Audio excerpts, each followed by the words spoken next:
Morning student, आज हम 10वीं क्लास की भूगोल की किताब समकालीन भारत भाग 2 करेंगे।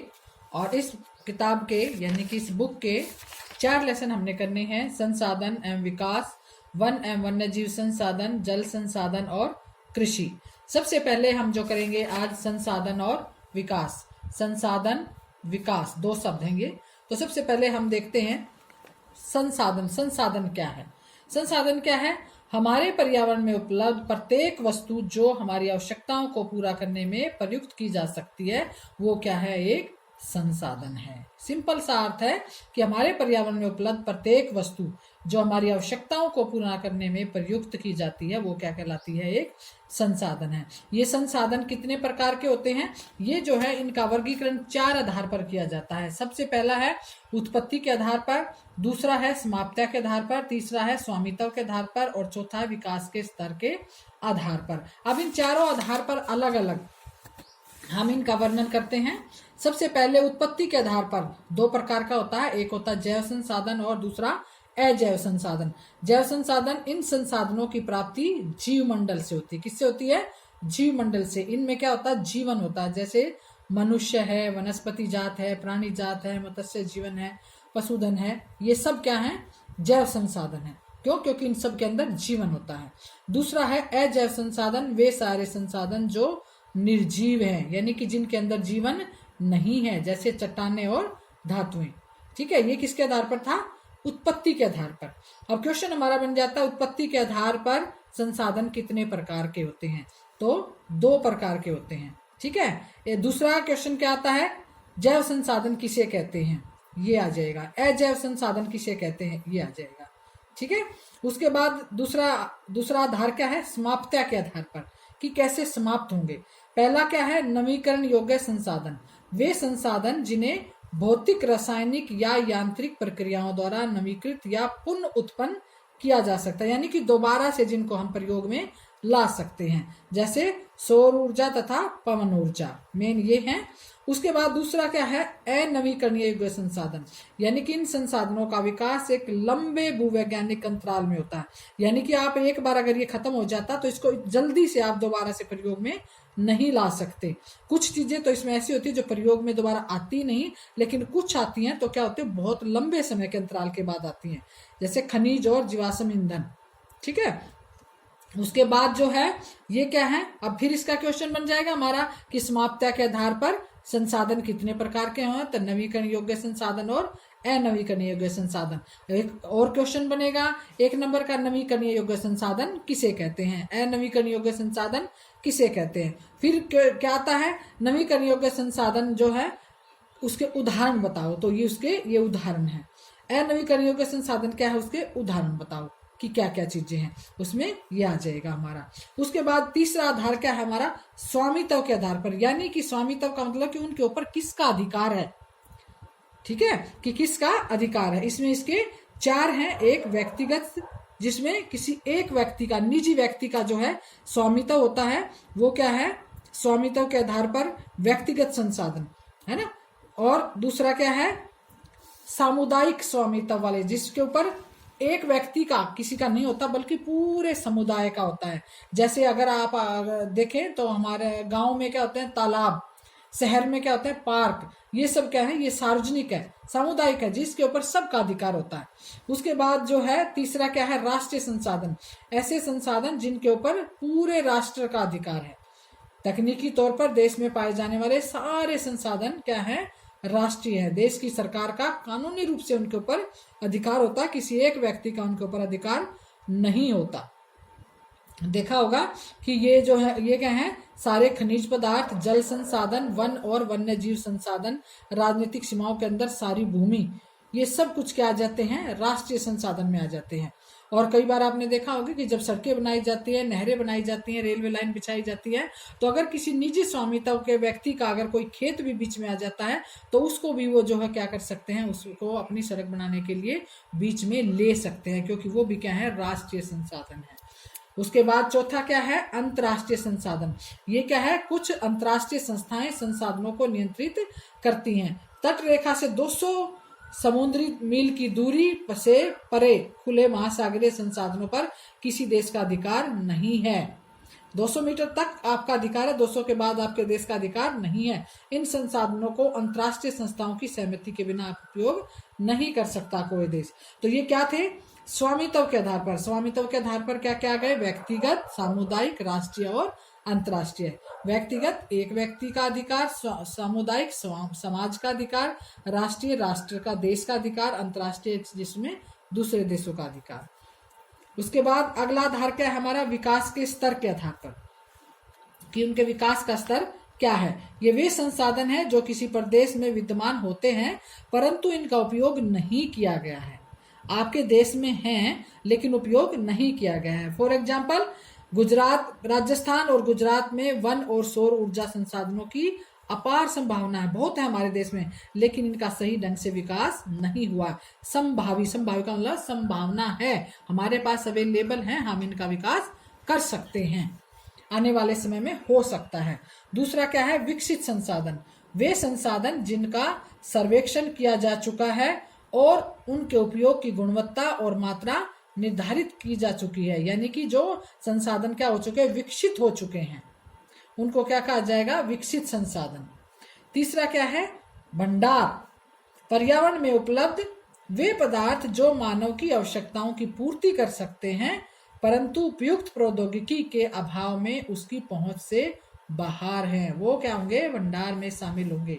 उदाहरण के लिए जल दो ज्वलनशील गैसों हाइड्रोजन और ऑक्सीजन का यौगिक है तथा यह ऊर्जा का मुख्य स्रोत बन सकता है, परंतु इस उद्देश्य से इनका प्रयोग करने के लिए हमारे पास आवश्यक तकनीक का ज्ञान नहीं है। यानी कि हमारे भंडार में वो चीज है, वो संसाधन है, लेकिन हमारे पास अभी उसको यूज करने के लिए तकनीक नहीं है।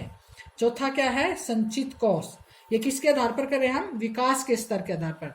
यह संसाधन भंडार का ही एक हिस्सा है जिन्हें उपलब्ध तकनीकी ज्ञान की सहायता से प्रयोग में लाया जा सकता है, परंतु इनका उपयोग अभी प्रारंभ नहीं हुआ है। इनका उपयोग भविष्य में आवश्यकता पूर्ति के लिए किया जा सकता है, जैसे नदियों के जल को विद्युत पैदा करने में प्रयुक्त किया जा सकता है। यानी कि हमारे पास नदियां हैं, जल है, अगर हमें पानी की, बिजली की जरूरत पड़ेगी तो हम ये कर सकते हैं। हमारे पास संचित कोष है इस चीज का, इस संसाधन का हमारे पास संचित कोष है और हम भविष्य में इसका प्रयोग कर सकते हैं। ठीक है, एक बार दोबारा से हम इधर को आएंगे। क्या है ये संसाधनों के प्रकार? सबसे पहले उत्पत्ति के आधार पर, फिर उसके बाद दूसरे नंबर पे समाप्ति के आधार पर, तीसरा स्वामित्व के आधार पर और चौथा विकास के स्तर के आधार पर।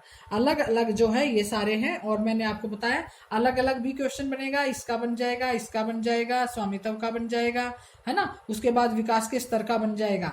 और ये अकेले अकेले भी ऐसे एक नंबर में आ जाते हैं, जैसे जैव संसाधन क्या है, राष्ट्रीय संसाधन क्या है, सामुदायिक संसाधन के उदाहरण दे।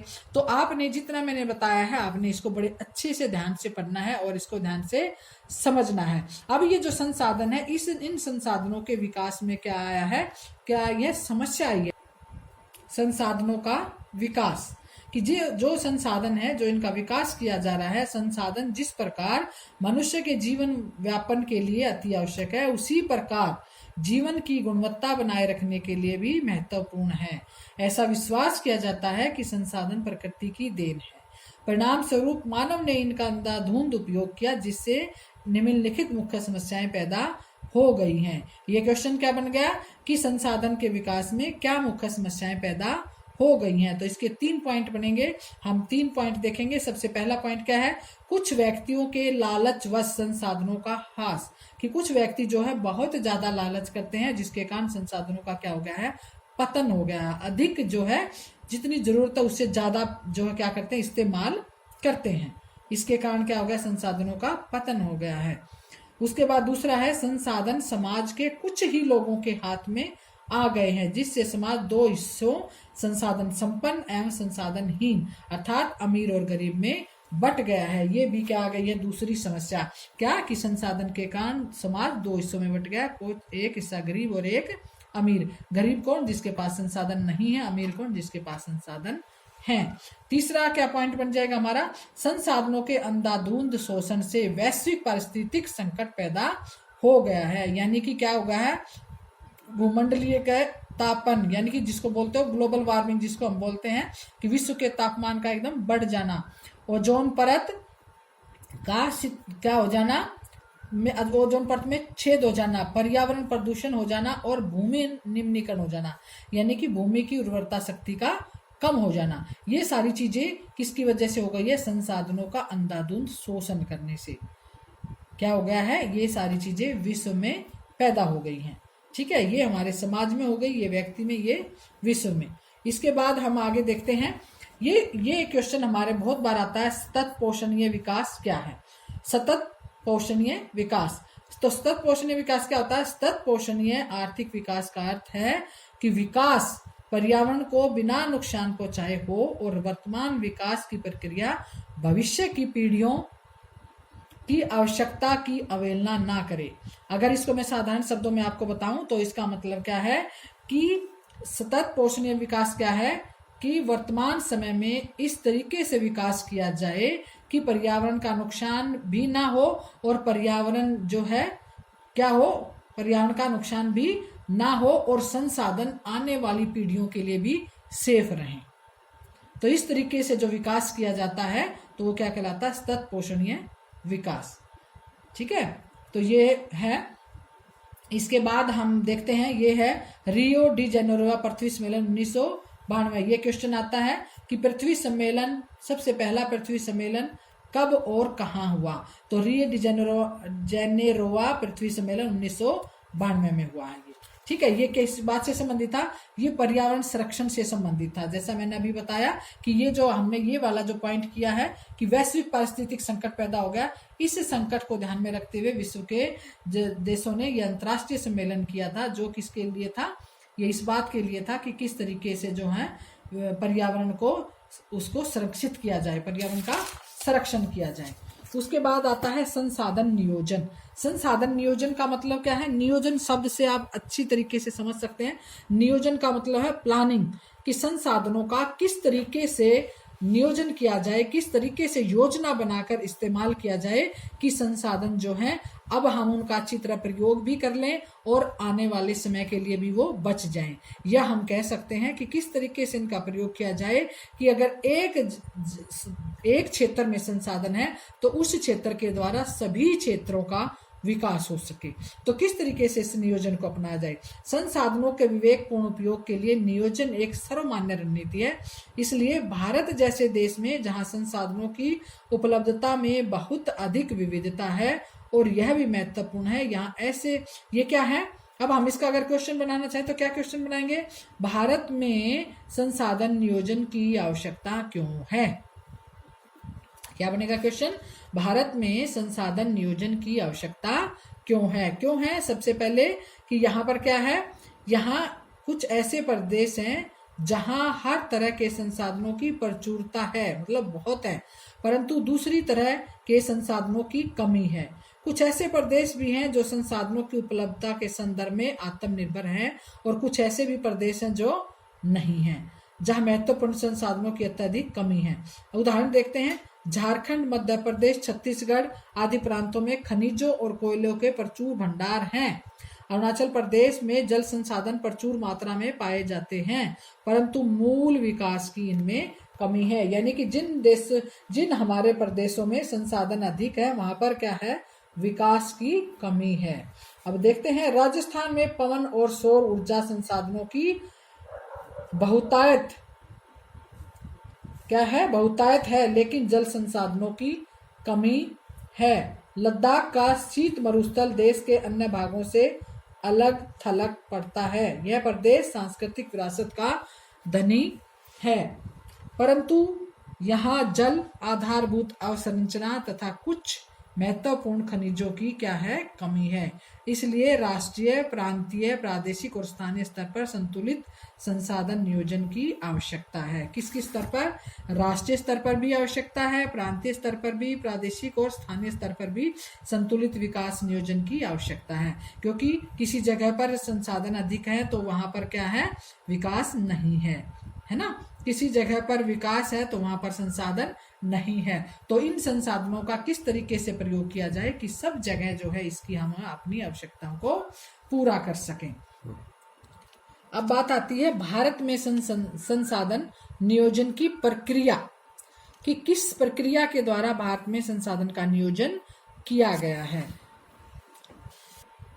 भारत में संसाधन नियोजन की प्रक्रिया, संसाधन नियोजन की एक क्या है, जटिल प्रक्रिया है जिसमें निम्नलिखित सोपान है। इसके हम 3 सोपानों को देखेंगे कि जो संसाधन नियोजन है इस प्रक्रिया के 3 सोपान है। सबसे पहले क्या किया जाता है, नंबर 1 पर क्या किया जाता है, देश के विभिन्न प्रदेशों में संसाधनों की पहचान कर उनकी तालिका बनाना।